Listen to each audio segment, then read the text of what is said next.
Security Chief Carthol had processed over 14 million beings through the Galactic Transit Hub's quantum scanners during his 40-year career.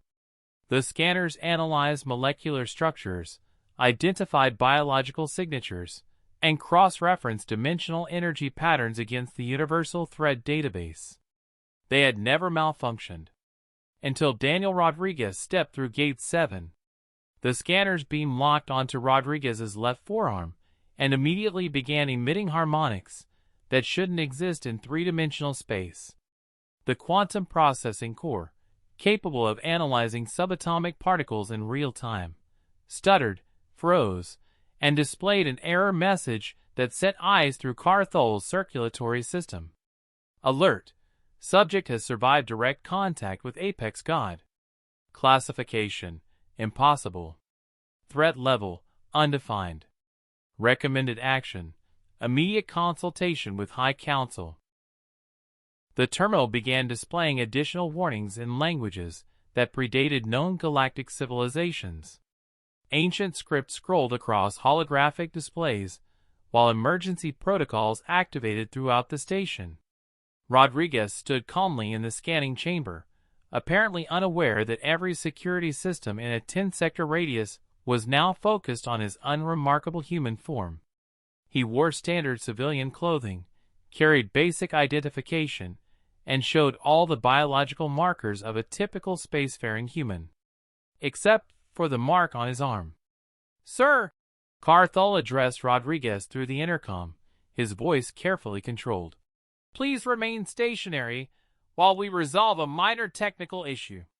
Behind the reinforced observation barrier, Dr. Nexvara emerged from her laboratory with readings that defied scientific understanding. "The energy signature is reading as dimensional burn-through from the 11th layer," she reported, her voice trembling. "That's the realm of the progenitor entities, the beings who shape the fundamental forces of reality." Carthol studied the scanner data. The mark on Rodriguez's arm appeared as a simple geometric pattern to visual inspection, but the quantum analysis revealed something far more complex.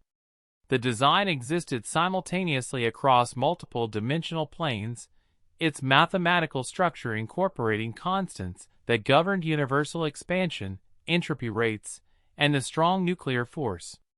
"Mr. Rodriguez," Carthol activated the communication system. "We need to ask you some questions about your recent travel history." "Sure thing," Rodriguez replied, adjusting his sleeve to cover the mark.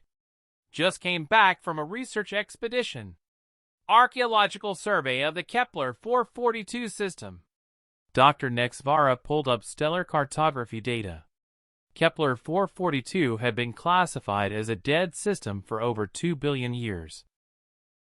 Until 6 months ago, when deep space sensors detected impossible energy readings emanating from the fourth planet. "What did you find there?" Carthol asked. Rodriguez shrugged. "Bunch of ruins. Really old stuff.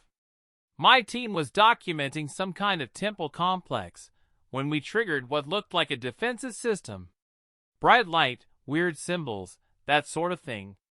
The casual description sent alarm signals through every species' instinctual threat detection systems. Rodriguez was describing first contact with technology that existed before matter had fully differentiated from energy in the early universe. "The mark on your arm," Dr. Nexvara interjected. "When did you acquire it?" "This?" Rodriguez glanced at his forearm. "Showed up after I touched one of the wall carvings. Team medic said it was probably just an allergic reaction to alien metals. Told me it'd fade in a few weeks." Carthol activated emergency communications to the High Council while reviewing the impossible scanner data. The allergic reaction was actually a dimensional brand that existed in 11 separate reality layers simultaneously. According to the ancient archives, such marks were bestowed only by the apex gods, entities so powerful that their mere presence could rewrite the laws of physics. Most beings exposed to apex god energy were instantly converted to pure information and absorbed into higher dimensional matrices.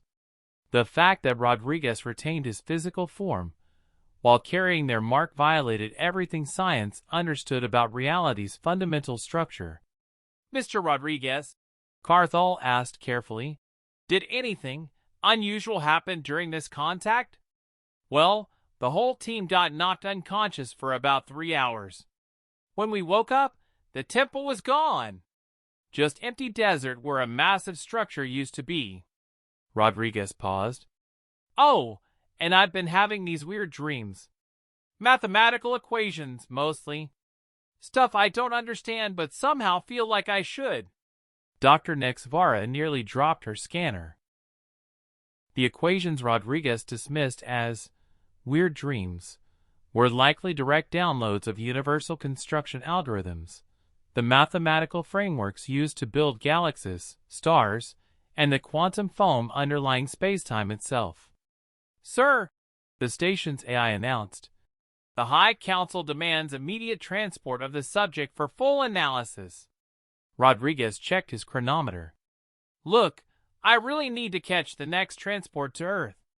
My wife's expecting me for dinner, and I promised my daughter I'd help with her homework." The notion of an apex god-marked entity worried about family dinner while carrying reality-shaping knowledge in his subconscious was perhaps the most human thing Carthol had ever encountered. As emergency transport vessels materialized around the station, Rodriguez remained focused on mundane concerns, completely unaware that he had become the most cosmologically significant being in recorded history. The human had touched the face of creation itself and considered it a minor work-related incident.